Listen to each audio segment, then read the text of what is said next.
Good afternoon and welcome to the December 11th, 2024 City Council work session, our last one of the year and the last one for myself and for Councillor Semple. So we are grateful to all of you for joining us in this virtual meeting format and for hearing the discussion. For work sessions like this one, where there is no opportunity for public comment, those wishing to access the meeting can do so by watching the live stream available on our website, the broadcast on Comcast Channel 21, or by calling into one of the phone numbers listed for this meeting on the public webcast and meeting materials web page. And thank you again for joining us. And with that, I call this work session to order, and I will turn it over to the city manager to introduce the main topic of the day. Thank you, Mayor. I appreciate that and appreciate that this is your two of you's last meeting. We usually try to finish off our December meeting, usually on a little lighter note, kind of wrapping up some of the good things we've done over the year. But as you know, we kind of paused our discussion about a fire service fee and directed me to come back to end the session with really a financial condition update in preparation for some January workshops to talk about priorities. So what we're going to do today is we'll have a slight refresher on some of the problems we're trying to solve. Some of these slides will not be new information for you, but I do expect that there's maybe new people paying attention. So we want to give at least a little bit of that. We're going to talk a little bit about the forecast, and then I'm going to talk about the gap number that I'm proposing we solve for, some assumptions built into that, and then put some questions out to you, feedback out to you to see if you want to move that number up or down. So I'm going to be joined by Twyla Miller. Our Chief Financial Officer. She'll jump in a little bit. So as you know, we've been working on these issues for a while, which is, the critical funding gap that we identified in the last biennium. We put a revenue plug in there, and the council directed me to do some work on generating some revenue strategies to fill that critical funding gap, which was where kind of that fire service fee came from. We've also always been saying that, when we solve that, we're going to have some areas at risk that are things that have been funded with one-time services. I'm going to go into more detail about that. And then when we're kind of done with that, there's also still some conversations about new and expanded services. And where we're finding ourselves right now is that all three of these are kind of starting to smash up against each other. And so they're going to overlap a bit in a way that we had hoped, hope springs eternal, that we'd be able to solve before we were in that smash. I do want to take a minute and just say that we've done some really good work together. And I think it's important to look back at that every now and then, because I showed this slide in every presentation when I first started in this role, saying, I feel like we're just a little bit out of sync and that we needed to be kind of going back to the basics and shifting our rhythm, and that we would be implementing a community survey. Like, really, you should be asking the community, how they're experiencing the city, what they're needing. And then you would be developing a strategic plan around that, and then developing your budget and figuring out how to resource that. And then, so it's kind of a process. You shouldn't be building your budget before you actually talk to the community. So we've done that, and I'm pretty proud about that. We did the community survey at a time we knew that the feedback would be tough, and we're about to go out with another one as promised, and certain we'll get some of the same feedback on some of the same issues. You put together the very first city strategic plan that we've ever had as a citywide plan, which really helped us identify, especially during these difficult times, where to focus our funding efforts. And those really showed up in the 23 through 25 budget. We've also done a lot of work on shifting to a biennial process, understanding the costs of our programs in a program-oriented budget. So we're set up to have some of these conversations in a way that we wouldn't have been set up 5 years ago. The problem, that we are trying to solve with the revenue plug is really around the general fund. And I know a lot of people point to all the other funds the city has. We actually have about 35 reporting funds. Many of them are legally restricted. They can't be used to fill general fund gaps. And so that's why we spend a lot of time here, because this is where some of the core services lie. And it's our true discretionary fund, which is why when you see those red crosses over there, it's because when we have other funds in our portfolio that are distressed, it's the general fund that actually has to cover that. So it's important for us to keep it as a healthy fund as well. On the left, I show the breakdown of how things are generally invested in the general fund across the departments. And it's pretty interesting. We've had some conversations about this since I showed this number and these percents. This is the current mix in our biennial budget of where those funds are going. And I know that many have had conversations about, is that still doing its thing? No, sorry. About surprises with that mix. And I thought it was interesting because we're going to show some slides later about where we were at in FY88 with some of our employee numbers. And so I looked back at this as well to see what the breakdown was. So interestingly, in 1988, our general fund percent for all of public safety, because in 88 it was police and fire together. Police and fire together was 31.4%. And in 2024, it's 59.9%. And in 1988, the LRCS kind of culture and leisure services was what it's called, was at 21.2%. And today it's at 16.2. So those numbers have shifted over time. But what hasn't shifted is that the general fund has been sort of core to all of those services that there's probably somebody in Eugene that thinks that they can find an essentialness to each of them. But we tend to think about public safety as being kind of a core service that most people are looking for. And that's how you've talked about it. The general fund, why is the general fund a problem? And I've showed this too. And, I don't know that everybody understands that municipal local governments can't carry debt. And so, when our materials and employee costs go up, we have to have either an associated revenue increase or a associated service decrease. I think that's kind of, the simplest way to describe it. And in the general fund, most of our revenue comes from property taxes, which don't have a lot of upward growth. And in fact, the growth over time just can't keep up with the expenses over time.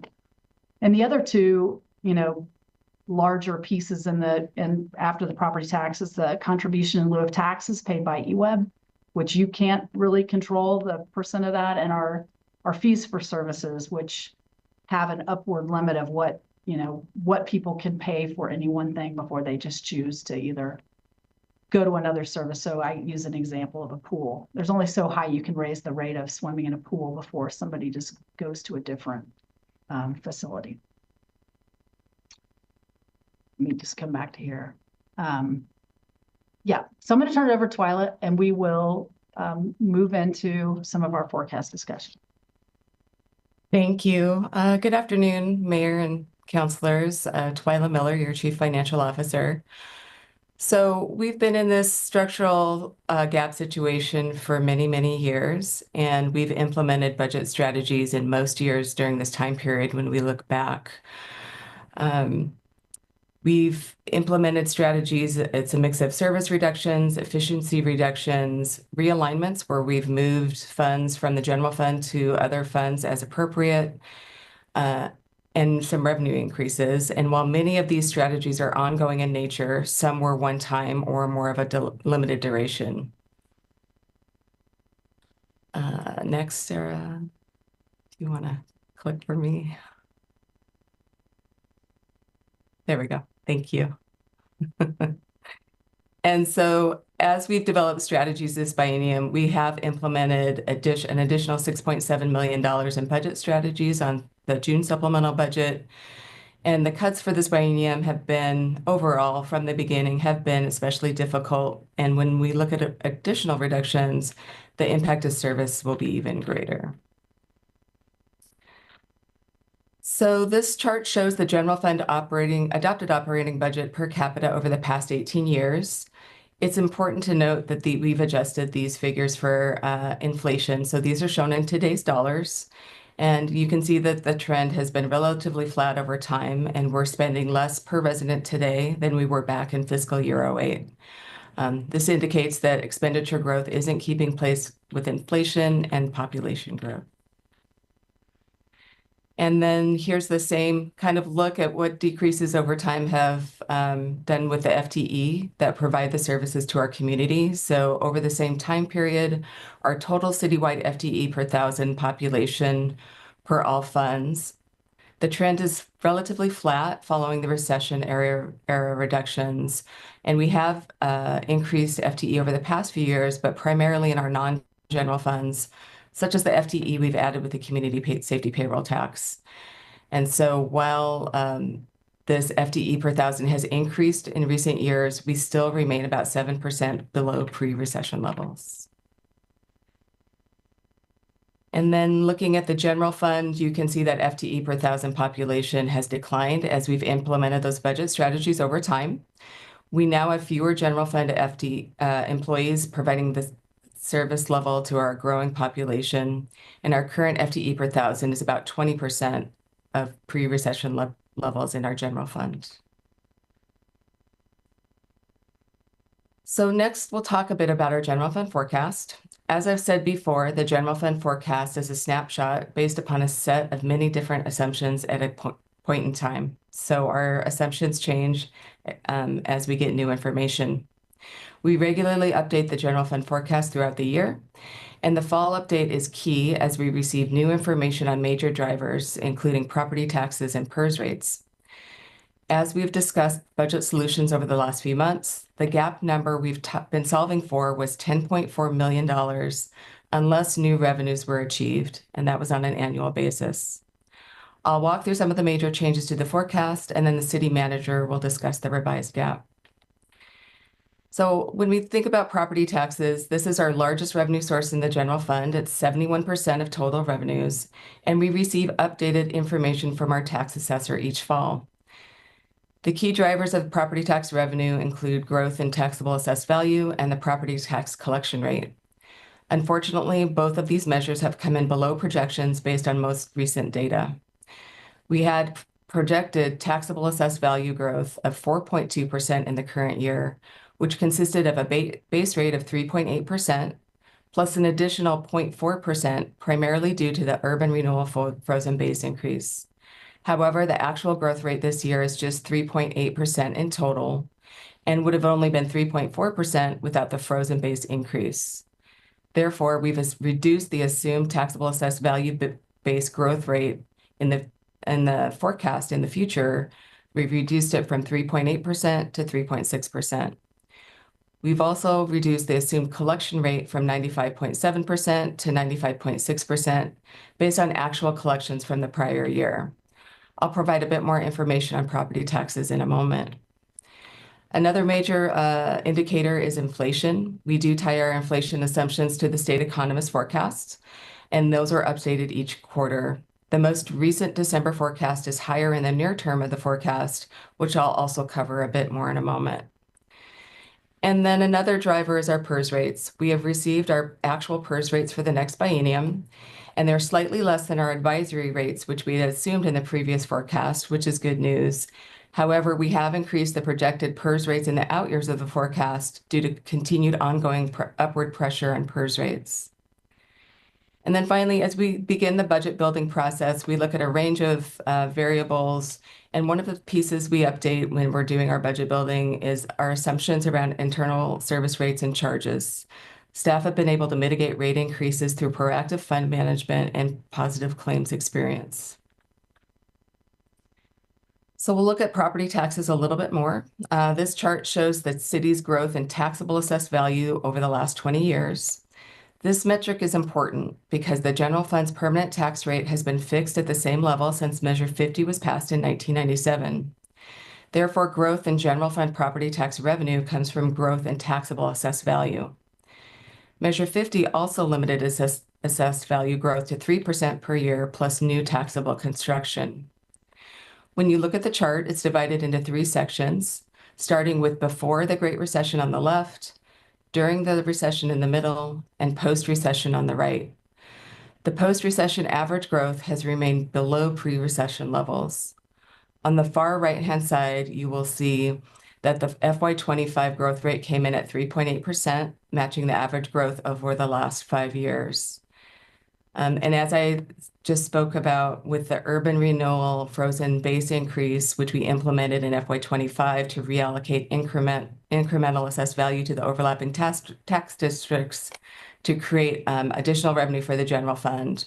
Without that frozen base increase, the city's taxable assessed value growth rate in FY25 would have been just 3.4%, which is the lowest level since the Great Recession. This chart shows statewide real market value and assessed value trends for the past few decades. The solid blue line represents real market value, and the dashed orange line represents assessed value. The current market trend is captured in the blue line, but property tax revenue is limited by the lower orange line, which reflects Measure 50 limitations I mentioned on the last slide. Another limitation introduced by Measure 50 is called the change property ratio, which determines the assessed value of new construction in the first year on the tax roll. This measure has been declining over the years, which means that now it takes more construction value to generate the same amount of tax revenue. This is how much construction value it took in fiscal year 14 to generate $1 million of general fund property tax revenue. And then if we look forward 10 years, it now takes significantly more construction value to generate the same $1 million of tax revenue. And then this is a look at our top 10 taxpayers in fiscal year 25 as opposed to fiscal year 24. I won't go through each one, but the significant changes are noted on the slide. So Shepherd Investment Group, a real estate investment company, moved into the second spot after acquiring additional existing rental property. Valley River Center dropped into third place after appealing their values. And it's also worth noting that the utilities and telecommunication companies shown here are centrally assessed by the state of Oregon and do not follow typical growth patterns. Central assessment can result in volatile changes in assessed value from year to year. As we look overall, the overall assessed value for this group of top 10 taxpayers increased by just 0.4% in FY25. Next, we'll talk a bit about inflation. As I mentioned previously, the Oregon Office of Economic Analysis issues inflation forecasts 4 times each year. And this chart is showing our most recent forecast from December 2024. And that's shown as at the blue line on the right-hand side, compared with the previous forecast from September. Actual inflation peaked at 7.2% in FY22, dropped to 6.3% in 23, and then down to 3.3% in 24.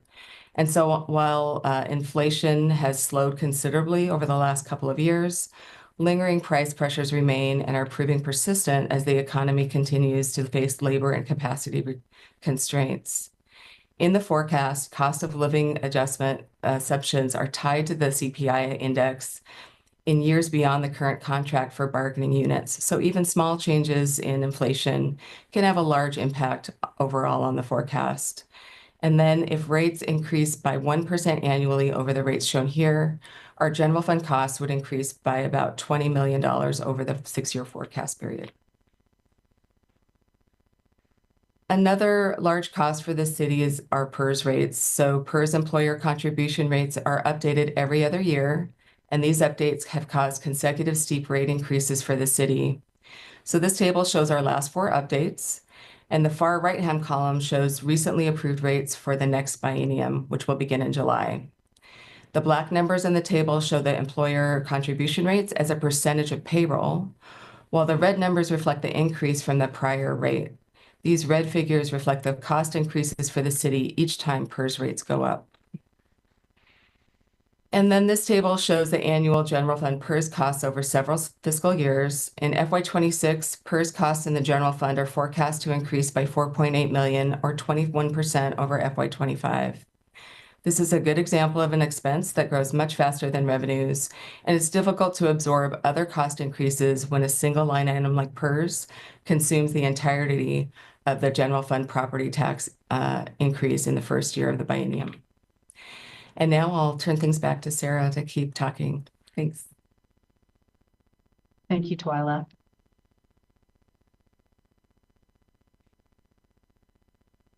So funny, it gets finicky when you mute and unmute, it doesn't like to advance. So this slide is exactly the same slide that we showed you in September. And the reason I'm going to show you some additions to it, but the reason why I want to show it is because we've been pretty consistently saying that we have a 10+ million structural gap that we knew all along. Even if you implemented the fire fee, we wouldn't be able to cover it all because we were only going to cover about 8 million of that. So I'm going to go through a couple of new additions to it, and then we're going to talk through kind of what that means as a number. So the first place I want to say is in the areas at risk. Well, we've always, pointed out human services that we funded one time in the biennium, animal services that we've added back one time in the biennium. The neighborhood service officers, this isn't all of them, but this is 4 of them. And if you recall, we have 8 total, 4 of which we added as limited duration, hoping that we would be able to generate enough revenue, potentially through the parking fund, to cover that, and we haven't been able to do that. So those are positions, 4 of them, that will come to an end. And then 3 other areas of concern that I think are at risk and somewhat imminent. We built a assumed vacancy rate into the police budget because we were struggling to hire officers, and I sort of challenged the chief to catch me if he could, and he's caught me. We're right on the verge of dipping into that, and we won't have the funds to cover those vacancies. And then 2 other things that have risen as a concern for me. As we've moved to a biennium and we don't have that sort of annual marginal beginning working capital, we have used that annual beginning working capital to fund your commitment to $500,000 to the ambulance Affordable Housing Trust Fund and the Capital Facilities Fund. So those are 2 things that are still just funded one time. And then in the new and expanded services, we talked about climate earlier this week. We've been talking about fire and EMS, but I also want to point out 2 other areas. The Police West Side Precinct that people are pretty interested in, and we also think is a good idea, but we don't have the certainty of the payroll tax to be able to do that, but I feel like I need to at least bring it up. And then, when we talked about new and/or expanded services, we also didn't really clarify new and/or expanded and mandated services. And so we have a number of planning mandates from the state that we don't have a good way to fund. And so those are all going to show up here as I talk about the new number. So as we head into January, the very base, I think, that I would recommend that we are solving for is 9.8 million. And I'm going to add some things to it. The good news is there's some things in here based on the work we did around rates and some other internal shifts. This 9.8 million base includes adding back the EPD vacancy savings. It adds back an investment for PDD, but it adds it in a way that those departments can't access those funds unless they actually hit that point and that limit. So it doesn't just roll into their baseline where they can just spend it. It's kind of locked, at the bottom. So if Chris goes over, it's there. We don't have to come back and do an emergency budget action. But that's built into the gap. The other thing that I recommend we built into the gap, and we did into this one, is the Affordable Housing Trust Fund transfer and the facilities transfer. And actually the facilities transfer of 900,000 hasn't changed for as long as I can remember coming to budget meetings. And I've worked with the city for 28 years. So I actually think we need to start indexing that number because it's not, things are advancing way faster than that. So that would be one recommendation, and you certainly have the ability to change that. The other areas that are still at risk that I want to hear your thoughts about are the HSC transfer, so Human Services Commission transfer, the neighborhood services officers, the animal services, and anything else. If those 2 items put together, we're looking at about an $11.5 million an $11.5 million gap. And again, that's part of what we want to talk to you about. Even then, I still think it's important to point out that there's some things that are still at risk. And part of why, you know, these forecasts can change and the base gaps can change is because every time we do a forecast, it's a point in time. And all of the pieces that we're indexing against, when they shift, some of them can have a massive shift on our general fund, and some of them are not as significant. But I think some of the pieces that we, you know, continue to look at is some of those evolving service needs, our personnel costs, uncertain how long current trends putting upward pressure on wages, retirement, and healthcare will last. Contracts with 3 of our union groups will be expiring during the upcoming biennium. So and the PERS actuary is projecting that future rate increases will ease over the forecast period, but that can change depending on market returns. And then we continue to have services that are funded one time. Right now, some of our safe sleep sites, some of the sheltered homelessness work is being funded with one-time funds from the state. And if those don't continue, I think we have another discussion to have, a policy discussion and potentially another financial discussion. So with that, let me just look. Oh, yeah. So the next steps, I'm just going to walk through this and then I'm going to go back to that slide. So we've been, you know, kind of going through the fall. We talked about if you got to action place on the fire fee and you wanted to take a different path, we could do that. And that's where we are. So we're giving you this financial condition. This will set you up for a couple of work sessions in January. We're going to start on January 15th and I think wrap it up on the 22nd. I think that's the date. Hoping to be able to include Councilor Groves because we know he's got a conflict that starts on the 22nd. That conversation will lead to how the execs develop the final budget. And there's still a question to me about whether there's a fire services fee included in that or not, whether we're adopting a reduced budget. But then we'll be back. I think our latest date for the budget committee to approve the budget is May 28th, or to recommend a budget is May 28th in order for us to hit all those timelines for you to implement, for you to adopt and for us to implement on July 1. So with that, I'm going to just show this slide one more time because what would be most helpful is any questions you have about the information you've received, questions about the forecast, and general comments about when we come in January, should we be coming with 9.8, 11.5, less? I don't need you to make a motion. I really just want to hear your feedback, and then we'll kind of, as this meeting ends, I'll repeat back what I think is a good approach. And with that, I will pause and stop sharing my screen. Thank you. Thank you very much. It's that was a sobering forecast. It was. I want to appreciate you, Twyla, for both Manager and Twyla for walking us through the background again. It's also helpful for our constituents who may tune in now or at another time to actually be refreshed on this series of conversations. I was quite struck looking through the AIS at how many meetings we have had over the last 2 years on this and the sequence of those meetings. So thank you for all of that. And I am opening the floor for counselors who I have no doubt are going to come up with some questions and need for clarification. So looking for any queries on any of the points that the manager has asked for some feedback. Counselor Clark. Thank you, Mayor. Could we, Sarah, bring back up one of the first slides you showed with the pie chart on expenditures? Sure. Percentages? I just wanted to understand that a little bit more closely. Yeah. Let me just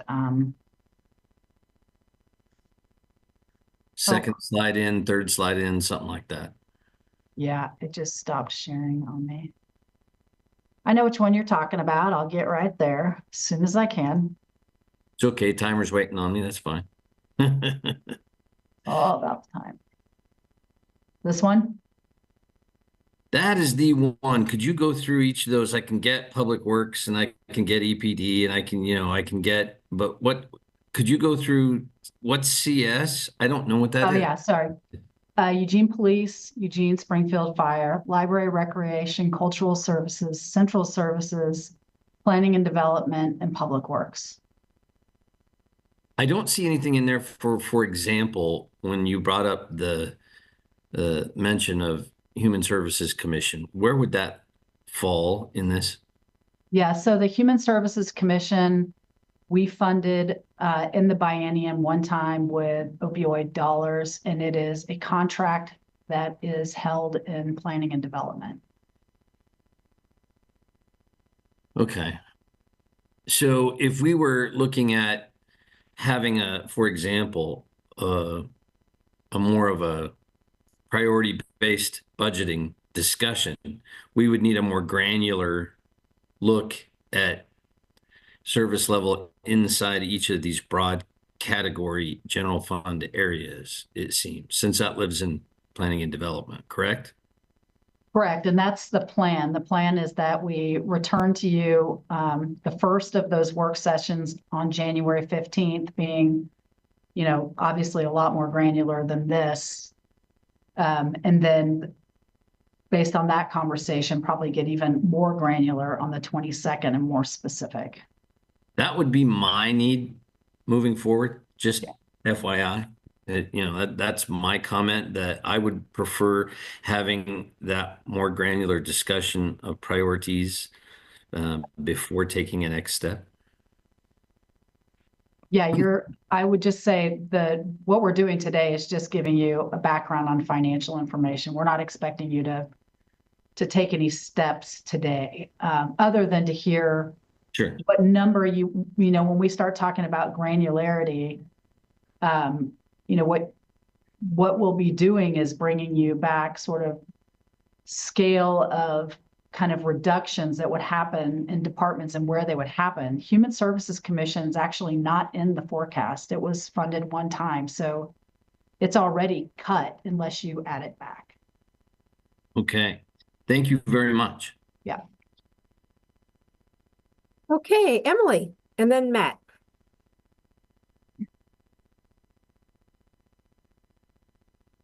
Thank you. Just the last day or two, I've been wondering about the shelters on Garfield. And I know they were built and kept going with one-time dollars. So I'm just wondering what possible plans there are to keep that one part in particular going. Well, currently the plan, I unless somebody jumps on here and has the super specific, some of the shelters are funded very little with payroll tax, and the rest is with state one-time dollars. And so as those dollars, if it looks like they're going to dry up and they don't become an ongoing resource for us, then that will enter into the priorities discussion about how will we fund that, if at all? Right. Yeah, that's kind of what I'm wondering too. It's just been on the edge of nervousness about that. It was such a big investment of time, energy, and money to get those set up. And we've increased our beds from 500 to 1,000, and it's never enough, but that 500 beds is critically important. So I just urge you to find a way to keep those going so we don't lose the positive benefits of the investment we've already made. I don't envy you. This is kind of scary, and nobody's going to be happy. And just we all do the best we can. So remember that, people. It's not easy, and we're doing the best we can. I also hope we can keep the neighborhood officers and everything else, but those two are at the top of my list. Thank you. Thank you, Matt, and then Randy. Thanks, Mayor. Yeah, I too am a bit frustrated, concerned, saddened, scared that animal services would be cut even more. or proposed to be cut. I appreciate this council taking action just 2 short years ago to make critically important one-time investments.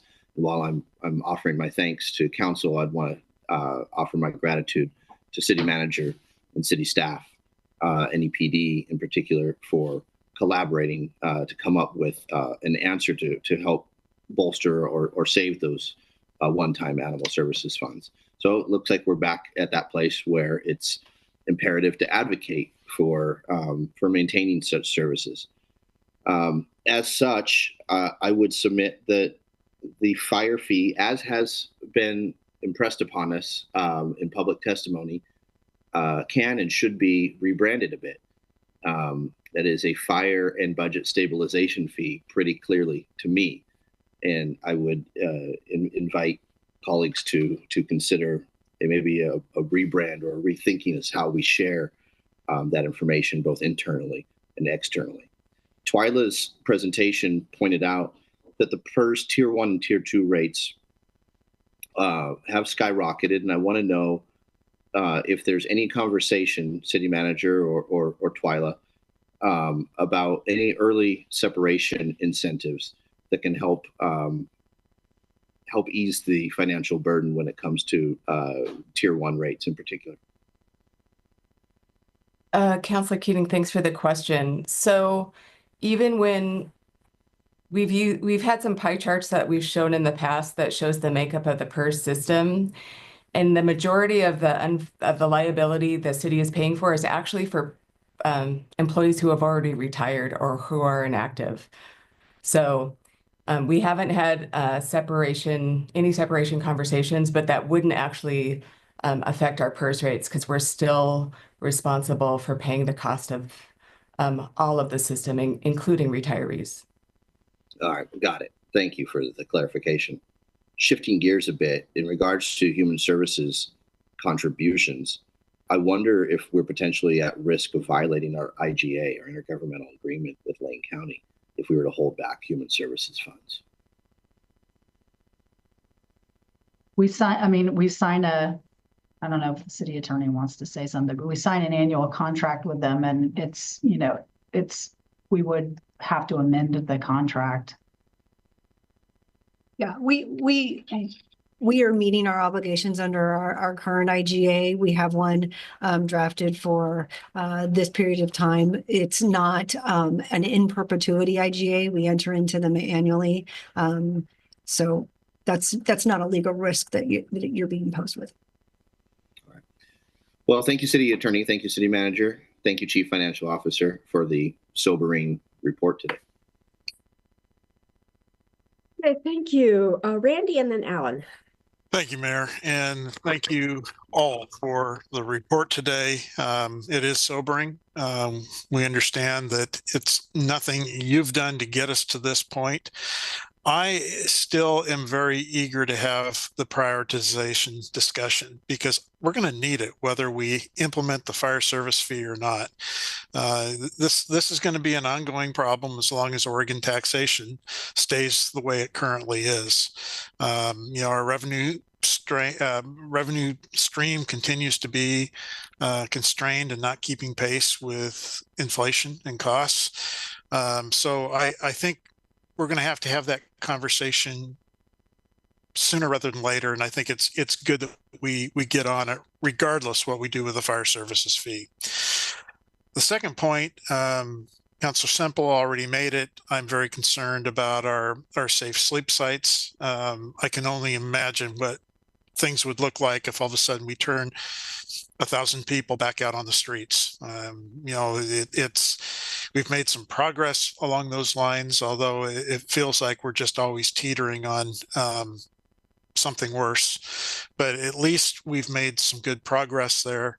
I think a big key to that has been our neighborhood services officers. I've watched the change since they've come on board, the additional officers and beefing up the parking control force has really changed what I see out on the streets, and the speed with responsiveness, which, is still an issue with our community. I hear it all the time about, fast isn't fast enough, especially when there's the problems that are being experienced in our neighborhoods. So yeah, there aren't any good solutions. I don't like any of the proposed cuts. And at the same time, we're looking at our police department isn't able to get to some of the calls quite a few of the calls that really make a difference in quality of life. Our fire service, as we well know, has stayed flat for the last 40 plus years, and it needs help to bring it into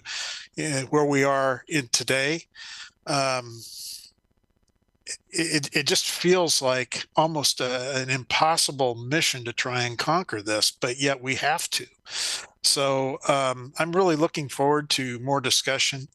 I really want to see the more granular look at some of these areas of our budget, as Councillor Clark brought up. And we just we don't have a choice of not doing something. So we need to just prepare ourselves as best we can. Thank you very much, and I look forward to hearing what the rest of my colleagues have to say. Okay, thank you. Alan. Thanks, Mayor. The three graphs that continually tell the story about what we've been doing over the last decade or so are really important. The general fund dollars per capita is lower than it was in 2008. The general fund FTE per 1,000 people in the city is the lowest it's been in 18 years by a long shot. The graph that shows all the budget years, 13 out of 16 are budget cuts, and we've eliminated $60 million out of the general fund, tell a really significant story about what we've been doing, and I think show a really good story that we've been very proactive in taking into consideration all the things that people have been talking about, which is reducing the size of government and staying within our means.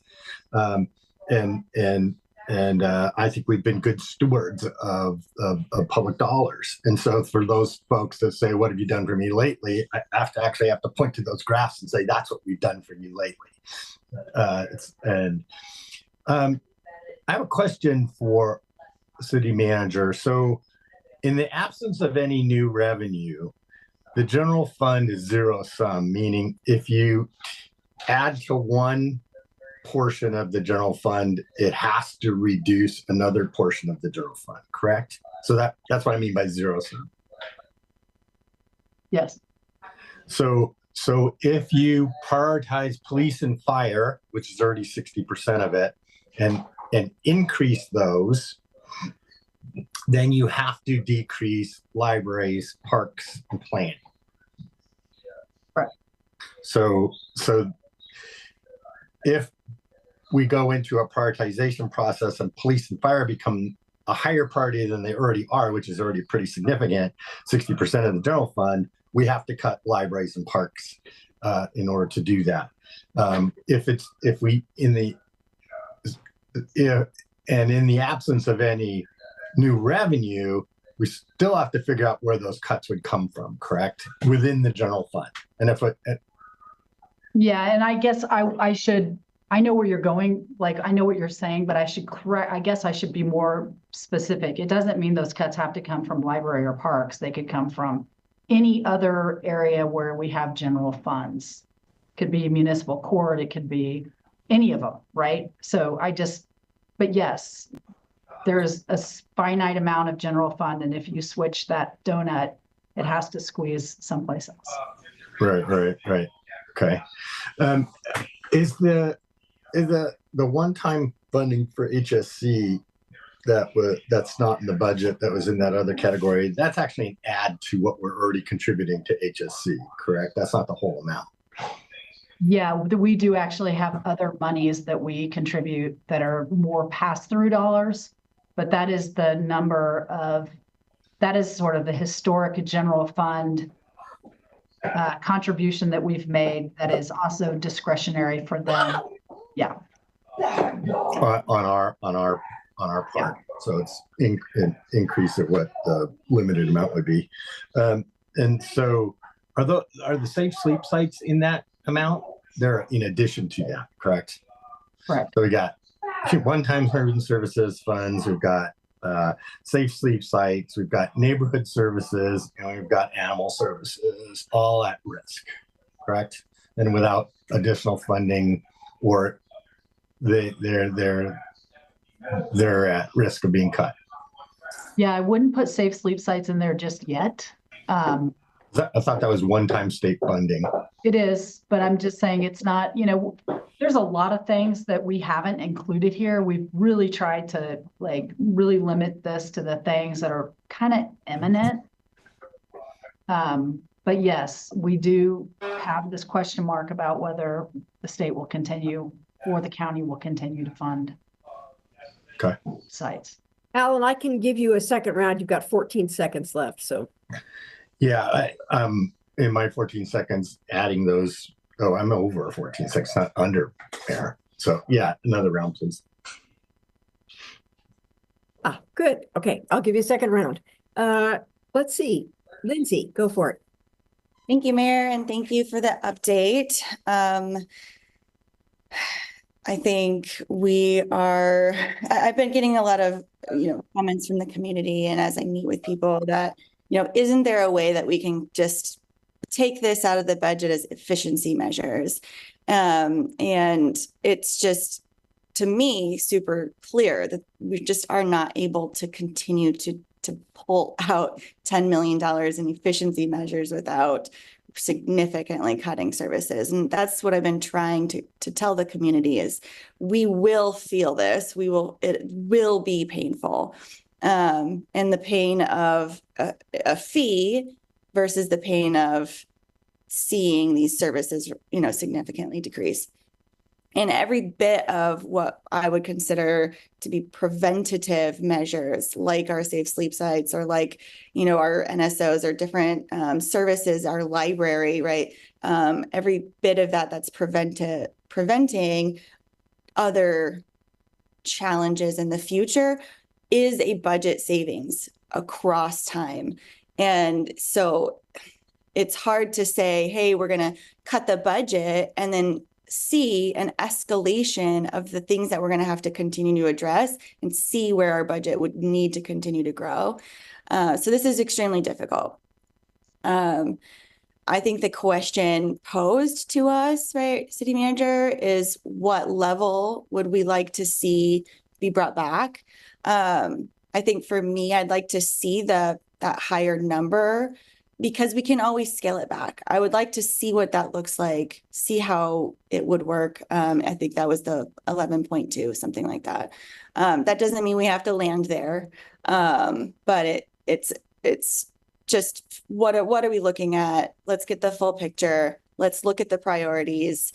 I think Councilor Gross, I agree. I think it's really important for the community to see right now. What are our priorities as a community? How are we going to address the challenges that we all see every single day? And how does that fit within our budget? So I really appreciate this process, and I look forward, I don't very much look forward to going through it, but I think it's a very necessary thing that we're about to embark upon, and we have been, and I appreciate the thoughtfulness of the whole team. So that's what I would like to see. Thank you. Jennifer. Yeah, thanks, Mayor, and thank you for all your comments and staff for this presentation. I'm going to agree with Lindsay, and I don't know if this is helpful or not, because I don't want to make more work, but I think it would be really helpful to see the difference between the two levels that you've suggested, and what would need to be done to fill those two goals, those two different levels of gaps. Of course, that's asking you to do two instead of just one, but you've kind of already done the first one, maybe, so maybe it's not too much work. So I'm sorry, you shouldn't ask for our opinion, because we always want everything. And as far as the priorities, we're going to get to that, so I don't want to waste a lot of time. I mean, we all know all these things are important. Like all of these are some, like you said, all of these departments, all of these programs are someone's most important item, right? So, yeah, prioritizing won't be easy, but I do look forward to having an open conversation with our community. I think having it in this kind of open forum will be very useful for folks to really be able to dig in and see where their dollars are going and all the important things that the city does that we often take for granted. So I hope that's helpful, Sarah. Hey, thank you. So I have three counselors queued up for a second round, Alan and then Randy and then Mike.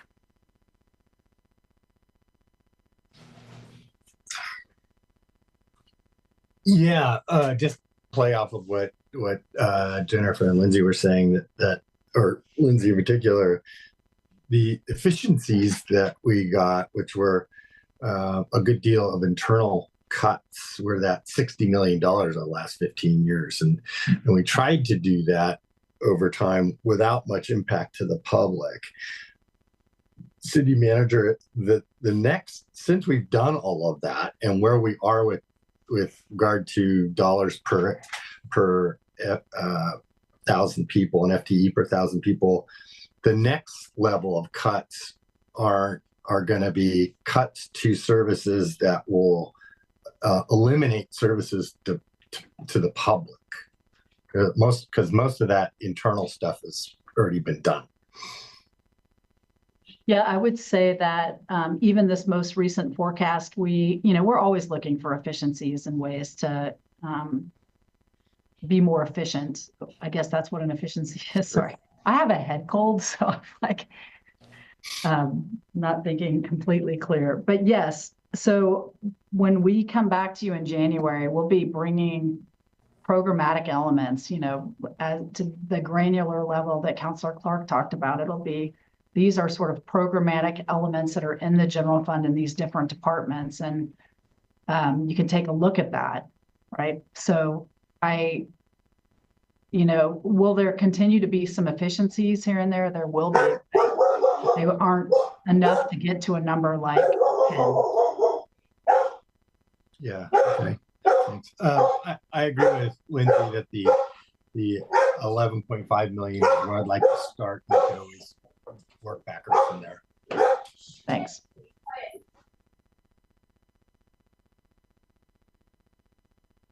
Sorry. Okay, Randy, go for it. Thank you, Mayor. Now, I'm going to sound a little edgy right now, and I don't mean to, but I get really frustrated when I hear fire and police are 60% of the budget.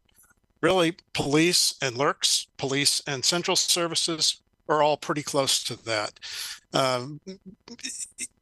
Fire has not grown at all in our response for over 40 years.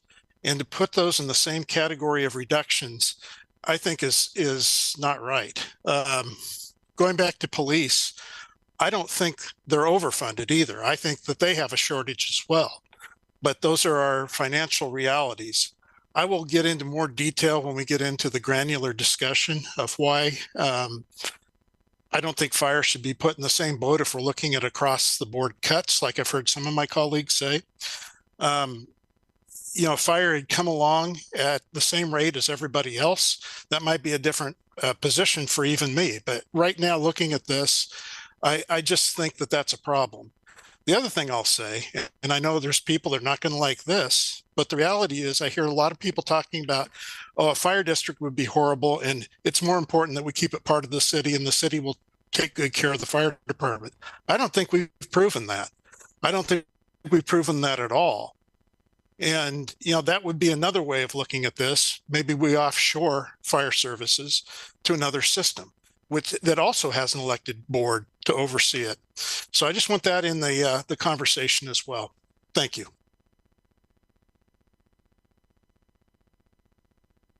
Okay, thank you. Mike. Thank you, Mayor. I agree with my colleague, Councilor Groves, on all except the last part, which I am sure Chief Groves is smiling at me even coming that close to saying it. I don't believe it's a good idea for us to create a special district, but I do believe that it's a very different analysis to look at fire than it is to look at police when we get there. So I agree with that part. My question is really, I suppose, for Greg, who's not here, and maybe for the manager. I'm not sure. It's an IGA question, and it's this. With PERS being a product of our PERS expense is, in my opinion, somewhat a product of statewide promises made to employees that were not made at the local level. And my question is the appetite or the what you see as tea leaves for any future statewide conversation about PERS changes that might affect both long-term and short-term budgeting for us. And I'm not sure who I'm asking that question of. Are we locked into this place where we're going to experience fairly significant PERS increases for X period of time into the future? Or is there any appetite for having a statewide look at that? Does anybody know? Maybe Twyla. Hi, thank you, Councilor Clark, for the question. So we are locked into the statewide system. There hasn't been talk of some of the court cases that have come up in past years are really saying anything that was contractually obligated in the past, we can't go back and change. Any changes would really have to be forward-looking and not going back to adjust promises made earlier to employees. So that's not to say that PERS conversations won't happen. What I haven't heard of kind of statewide reform for PERS. The PERS board meets quarterly. What I will say is we went through many years where there were cost containment measures at PERS, and the past couple of legislative sessions, they have taken action where they're actually increasing the cost to jurisdictions. When we think about some of the legislation around the public safety PERS rates and adding hazardous classifications, those add costs. And there are also some legislative concepts that might be coming down the pike this next legislative session for other areas of the system that would actually increase cost and not decrease. So that's an ongoing conversation, but we're not seeing cost containment measures being discussed currently at that level. Manager, with regard to, thank you, Twyla, by the way. Manager, with regard to state revenue projections being different than local projections, we're not certainly the only city in these kind of difficulties. I know they have different revenue pictures, and you've looked at that already and done a great job. But I wonder, because the state system is based on income tax and ours is based on property tax, if there's a differential there that may get addressed at the state level, in your opinion, at any point in the future? I'm not an expert on that. I would be surprised, that would surprise me that they would change their formula to fund cities. But that's kind of what I'm hearing you say. I think there's a lot of different groups.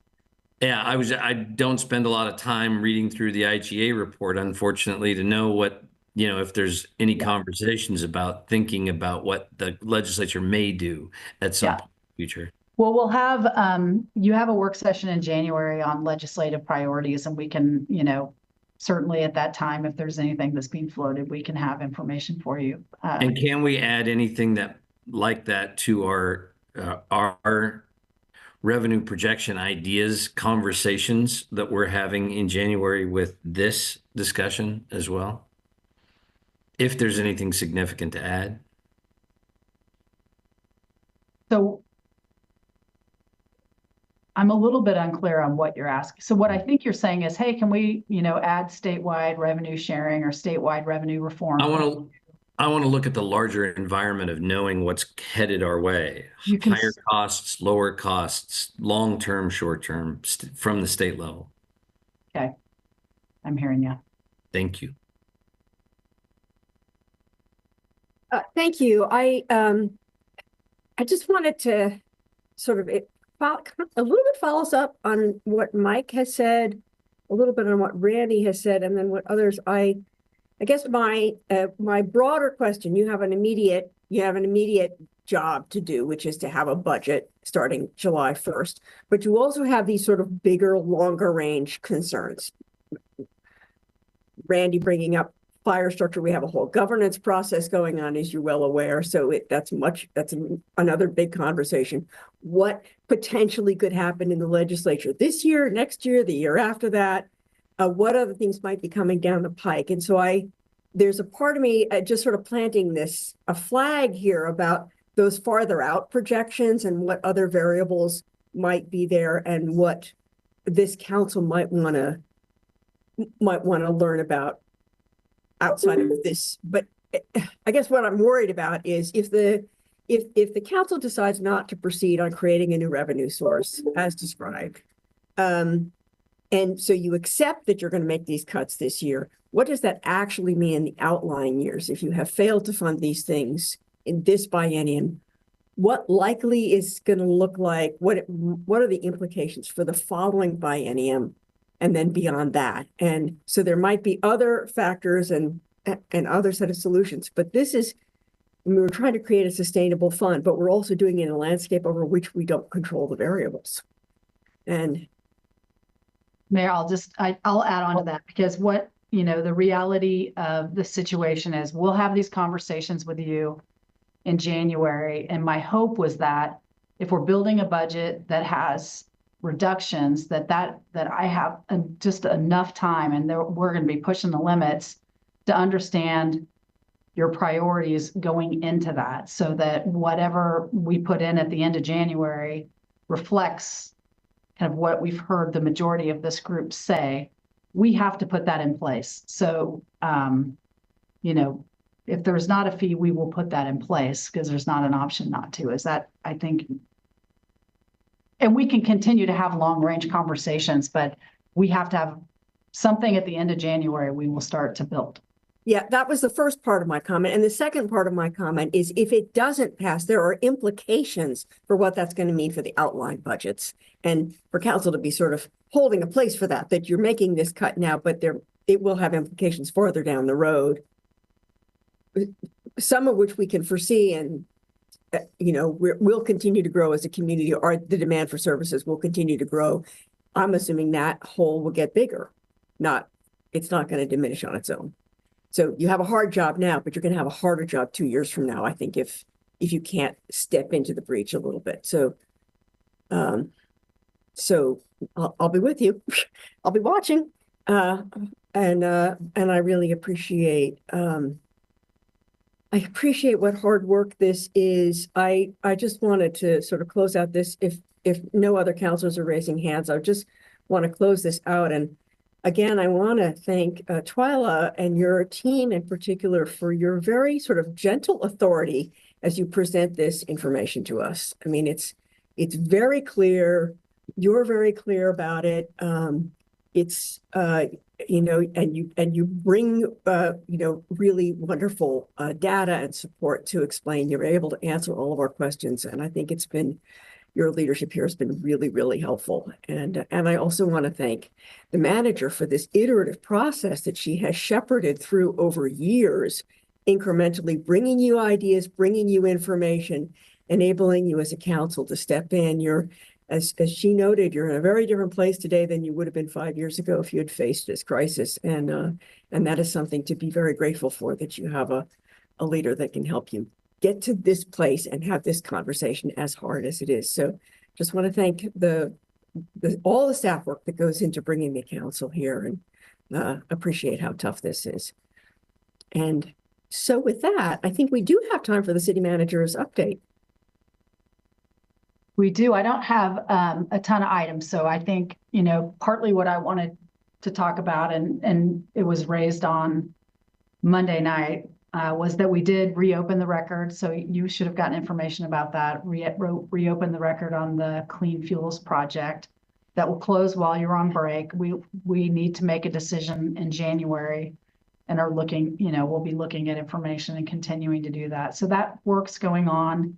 You've just recently received some information from our planning director on the public health overlay zone.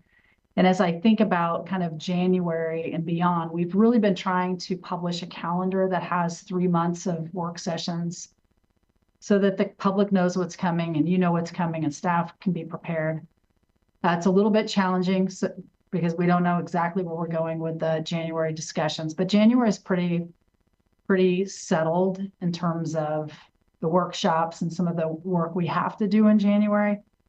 And then I've been a little bit hesitant to really lock in February and March before we have a new mayor who really will, has a role of shaping that agenda as well. So you may not get your February, March dates until we come back from January. And I just don't, this could be a time for you to ask questions. And other than that, I think we're pretty lined up and we've got some work to do over the break. Yeah, thank you. I'm not seeing anybody raising a hand or chiming in. And so if there are no other questions or concerns, I just want to, Emily, go for it. I'm really going to miss you. So happy holidays. And I'm really grateful to all of you. Thank you. Yes, I will echo that.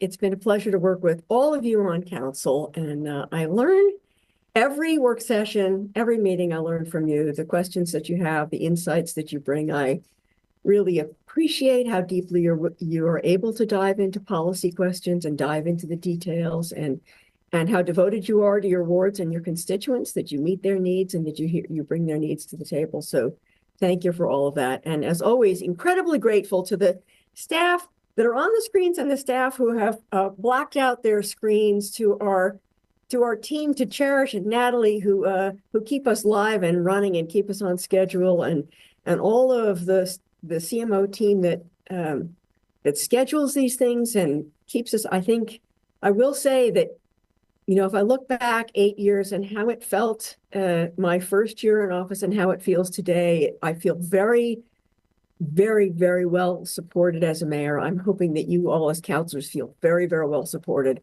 by the team here in the CMO's office and all of the staff that's willing to meet with you and share information and answer your questions. I think you've been an incredibly productive council in terms of passing a lot of important ordinances, making a lot of important commitments to this community. And you've been able to do that because you're really well supported by staff who provide you with that information, and with a team that makes sure that these council work sessions are worthwhile and constructive. And so I just want to appreciate everyone. It has been such a pleasure to serve as a mayor of this city, and such a pleasure to work with all of you. Thank you all so much, and I hope you have a wonderful holiday. And the 2025 proves to be a promising, hopeful, constructive, productive new year. So happy New Year, everyone. Thank you, Mayor. Happy holidays.